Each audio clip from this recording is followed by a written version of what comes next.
My family flew to Rome without me, then posted, finally, a real family vacation together. I cut off their money mid-trip. My parents have always been complicated.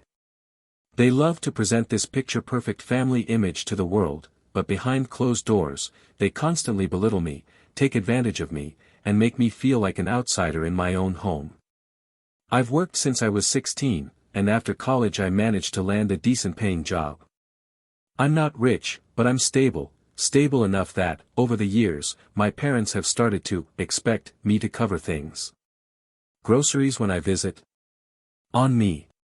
My younger sisters, 22F, college textbooks. On me. Family dinners out. Somehow, I'm the one who ends up paying the bill. They always phrase it as, you know you're the responsible one, honey. Your brother and sister are still figuring life out. Meanwhile, my brother, 25M, doesn't work consistently and my sister is still in grad school, so every expense magically falls into my lap. I told myself it was fine. I love them, right? That's what family does.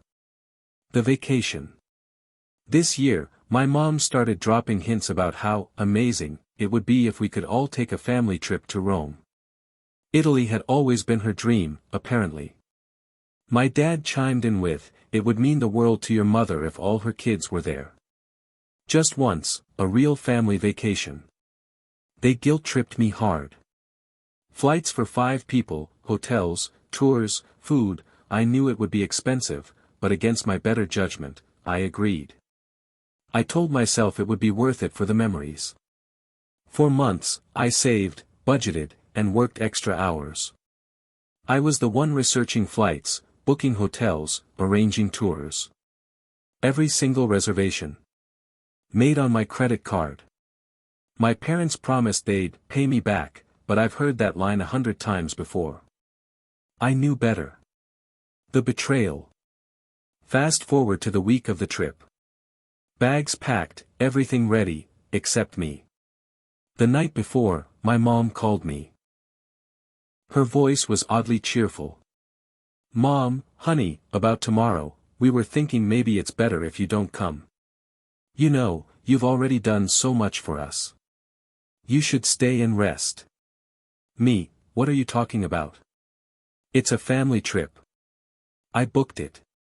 Mom, well, your brother and sister feel like sometimes you're a bit negative. We don't want arguments. This trip is about bonding as a family. And you know, you've always been so independent, you don't really need this. I was speechless. My own parents were telling me not to come, on the trip I paid for. I argued, begged, demanded, but they had already made up their minds. The next morning, they flew to Rome without me. The Instagram post. I sat at home, numb. Then I opened Instagram. My mom had posted a smiling photo in front of the Colosseum with the caption. Finally, a real family vacation together, Red Heart Italy. I wanted to vomit. I wasn't just excluded, I was erased. They were living my dream trip, the one I worked my ass off to give them, and publicly celebrating it while pretending I didn't exist. The revenge. For the first 2 days, I wallowed. I cried, drank too much wine, and stared at their smug posts. But then I remembered one important detail. All the bookings were in my name. The flights. The hotel. The tours. And all of it was tied to my credit card. So, I made a decision. First, I called my bank and froze the card. Effective immediately. Then, I started making calls to the hotel and tour companies. Hi, yes, I need to cancel the remaining nights under my reservation. Yes, I'd like to cancel the guided Vatican tour. Actually, please refund that Colosseum package, I won't be attending. By the 3rd day of their trip, my family returned to the hotel to find their key cards not working. At the front desk, they were informed the room had been cancelled. Their Vatican tour. Cancelled. Their prepaid shuttle back to the airport. Gone. They had no backup plan. No extra money. And suddenly, the dream vacation turned into a nightmare. The fallout. Cue the frantic phone calls. Mom, what did you do? We're stranded. They're saying we have to pay again.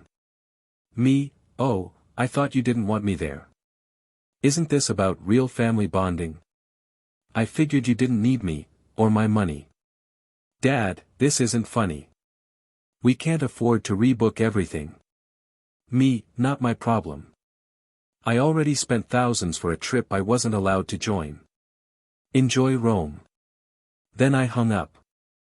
For the rest of the week, I blocked their numbers. I didn't check Instagram.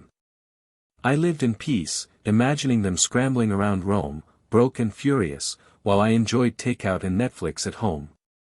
Aftermath. When they finally came back, they stormed into my apartment. My mom was crying about how humiliated she felt. My dad raged about how I ruined the family vacation. I just stared at them and said, "You ruined it yourselves. You excluded me. You used me. You erased me. And now you know what it feels like to be left out."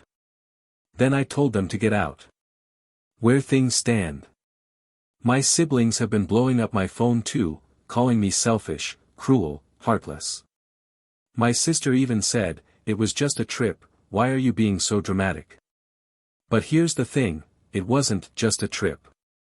It was years of being used, ignored, and treated like I wasn't really part of the family, all rolled into one giant slap in the face. So, Reddit. Was I the asshole for cutting them off in Rome? Because honestly, I don't feel guilty. I feel free. So, after I left my family stranded in Rome, I honestly thought that would be the end of it. I imagined they'd be furious, maybe not talk to me for a while, but eventually, they'd learn their lesson. They'd realize they couldn't treat me like an ATM and expect me to smile about it. I was wrong. The first week back. They came home earlier than expected. Originally, the trip was supposed to be 10 days, but because I cancelled everything and they couldn't afford to rebook, they came back after barely 5.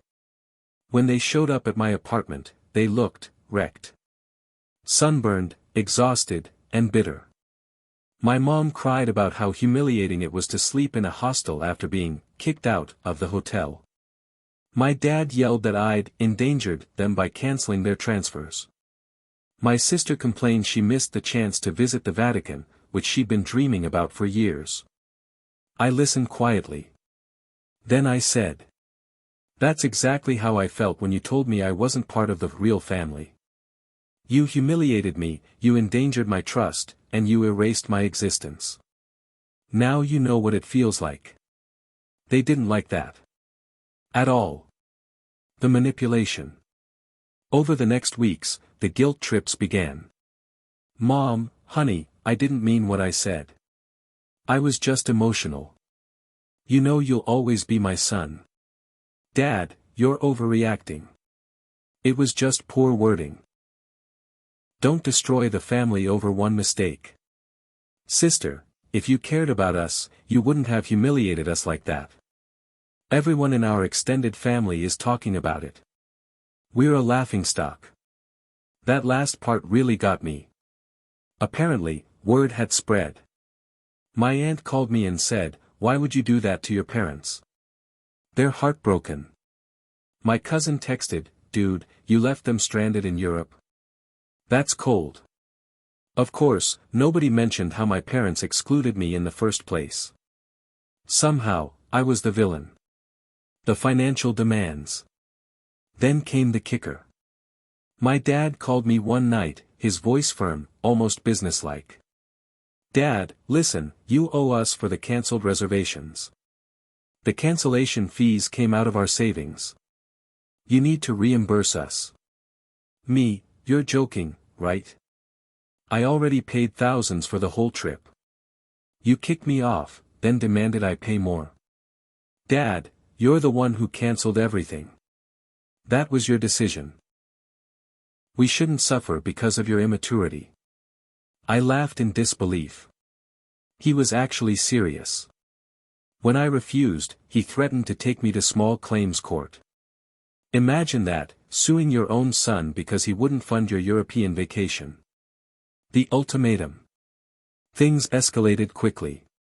One evening, my mom showed up at my door with my sister. They were crying, holding a photo album from when we were kids. They tried to do the whole, remember when we were happy, routine. Then Mom dropped the bomb. If you don't apologize and agree to help us financially, we're going to have to cut you off. You won't be welcome at holidays. You won't be part of the family anymore. I stared at her, and for the first time in my life, I felt nothing. No guilt. No fear. Just freedom. You already cut me off the moment you told me I wasn't part of the real family. So go ahead. Do it officially. I closed the door in their faces. The social backlash. That's when the smear campaign started. Suddenly, I was the ungrateful son who abandoned his poor parents in a foreign country. Relatives called me selfish. Old family friends messaged me things like, "Family is everything, you'll regret this when they're gone." Even my boss mentioned offhand that my dad had called my boss, to complain that I'd become cold and heartless. Thankfully, my boss laughed it off, but I was mortified. The breaking point. The final straw came 2 months later. I got a bill in the mail, a credit card statement. My parents had somehow gotten hold of one of my old cards, I used to let them use it for emergencies, and racked up almost $2,000 in charges. Restaurants, shopping, even a spa day. When I confronted them, they didn't deny it. "Dad, we thought you'd understand. After all, you can afford it. You make more than us." "Me, you stole from me. That's fraud." "Mom, how dare you say that about your own family? After everything we've done for you." That's when I knew it was over. My revenge, part 2. I cancelled every single shared account. Every emergency card. Every streaming subscription they leached off. I even changed the Wi-Fi password at their house, since it was under my name. Then I sent them a message. "From now on, I am no longer your financial provider. I am no longer your scapegoat. I am no longer your doormat. Consider this my resignation from this family." I blocked their numbers, blocked them on social media, and told my extended family the truth, every detail. Screenshots of the Instagram caption, receipts of the Rome trip, proof of the stolen credit card charges. The narrative shifted. Suddenly, people weren't so quick to call me the villain. Where I am now. It's been 6 months. I haven't spoken to my parents or siblings since. I spent Christmas with friends who actually love and appreciate me. For the first time, I didn't feel used. Do I miss my family? In some ways, yes. There are moments where I wish things were different. But the peace I feel now is worth everything. And the best part? I booked myself a trip to Rome. Alone. This spring, I'm going to see the Colosseum, the Vatican, the Trevi Fountain, all on my own terms. This time, when I post photos, the caption will be, "Finally, a real vacation, with family that matters, me." They tried to crawl back into my life. When I cut my family off, I honestly thought that was it. I had blocked their numbers, removed them from social media, and warned extended relatives to stop acting as messengers. For a while, it was blissful silence. My apartment felt lighter, my days less stressful, and I even started to sleep better. No guilt-tripping calls at midnight, no sudden, emergency, Venmo requests, no Instagram photos designed to rub salt in my wounds. But, like weeds, they always found a way to grow back. The first attempt, work. It started at my job. One Monday morning, my manager called me into his office. He looked concerned. He handed me a printed email. It was from my mother. In the email, She wrote that I was mentally unstable, that I'd abandoned my family, and that the company should keep a close eye on me because I was not to be trusted with financial responsibility. I was shaking with rage. They were trying to ruin my career. Thankfully, my manager knows me well and told me he didn't believe a word of it. He actually said, "If anything, this proves how toxic your family is. We've got your back." But still, I couldn't believe the level of betrayal. The second attempt, love life. A few months later, I started dating someone new, let's call her Emily. Things were going well, and for the first time in years, I felt genuinely happy. Then one evening, she showed me a Facebook message she'd received. It was from my sister. The message said, "Just a warning, OP isn't who you think he is. He abandoned our parents, left them stranded in another country, and he has a history of selfishness.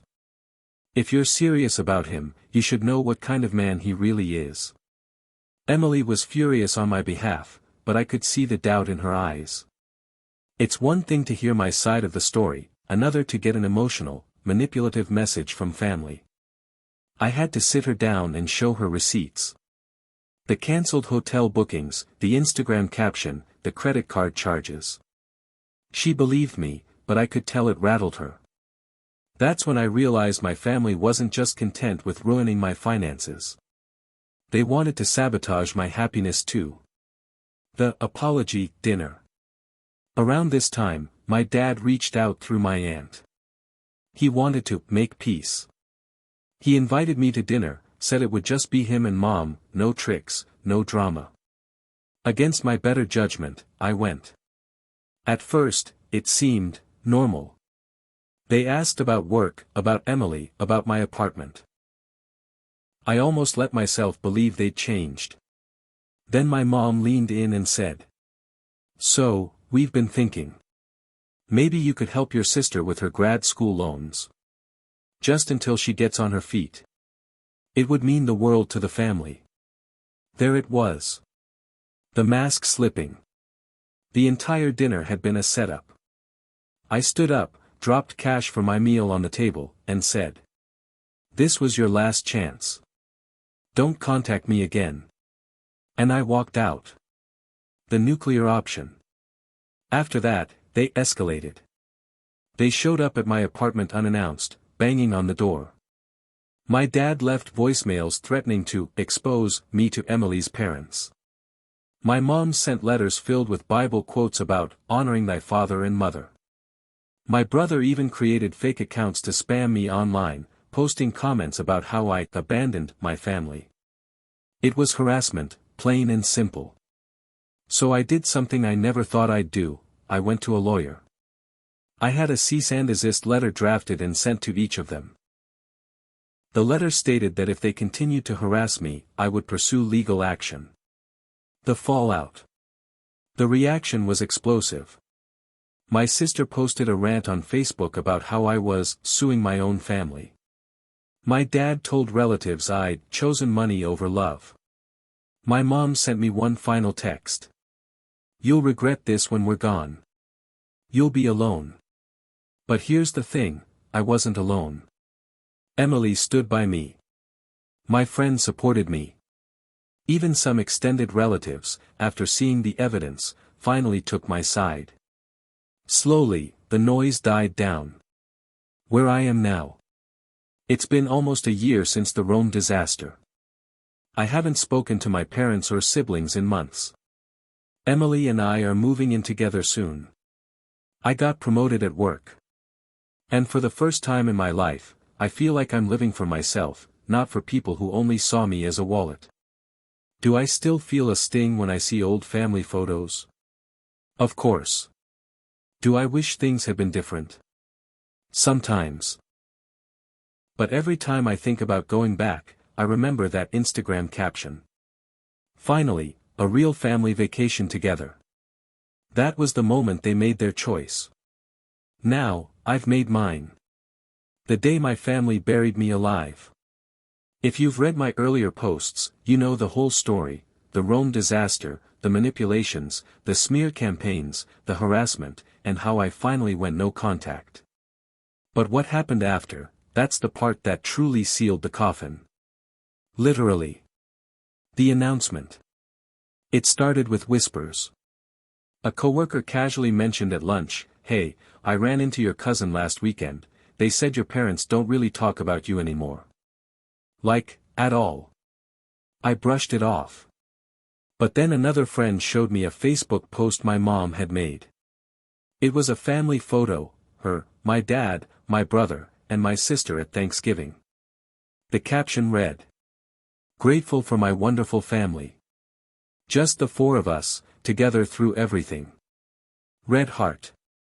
No mention of me. No seat at the table. No acknowledgement that I even existed. It hit me like a punch to the gut. I wasn't just excluded, I was erased. The funeral I wasn't invited to. A month later, my aunt slipped up. She called me after a few glasses of wine and said, "I'm so sorry they're doing this to you. I couldn't believe it when your dad stood up at church and said he only had 2 children now. It was like he buried you alive." I sat there in silence, my hands shaking. They hadn't just cut me off, they had declared me dead to the community. They told everyone I was gone. The will. The next blow came in the form of paperwork. A relative who works in law called me discreetly. He'd seen my parents' updated will. In it, my brother and sister were listed as heirs. My name? Absent. Completely erased. Not even a token dollar, not even a mention. Just, nothing. At first, I was angry. Years of paying their bills, covering emergencies, funding vacations, and this was the thanks I got. But then, strangely, I felt relief. They couldn't dangle inheritance over my head anymore. They had freed me. My own family. While they were erasing me from their world, I was building my own. Emily and I moved in together. She became my anchor, my proof that love didn't have to be conditional or manipulative. A year later, we got engaged. When I told my extended family, some of them looked uncomfortable. "Are you inviting your parents?" they asked. My answer was simple. No. They buried me. They don't get to attend my resurrection. Our wedding was small but beautiful. My friends cried, my in-laws welcomed me like their own, and for the first time, I felt what a family was supposed to feel like, safe, supportive, real. The final confrontation. About 6 months after the wedding, my mom showed up at my apartment building. She waited outside for hours until I finally came down. She was holding a framed photo of me as a child. Her eyes were red. "Mom, I just want my son back." "Me, you don't get to say that. You told the world I was dead. You wrote me out of your life." "Mom, we were angry. We didn't mean it." "Me, no, you meant it. And so did I when I walked away. I'm not your son anymore. Not because I stopped loving you, but because you stopped loving me." She cried, begged, promised things would change. But I had heard it all before. I told her to leave and never come back. That was the last time I saw her. Where I am now. It's been 3 years since the Rome disaster. My parents still pretend I don't exist. I heard from a cousin that my dad now introduces himself as the father of 2 wonderful kids. My sister posts family photos where my face has literally been cropped out of the old pictures. And yet, I'm at peace. I have a wife who loves me, friends who feel like brothers, and in a few months, I'll become a father myself. A real father. One who will never weaponize love, never erase his ch.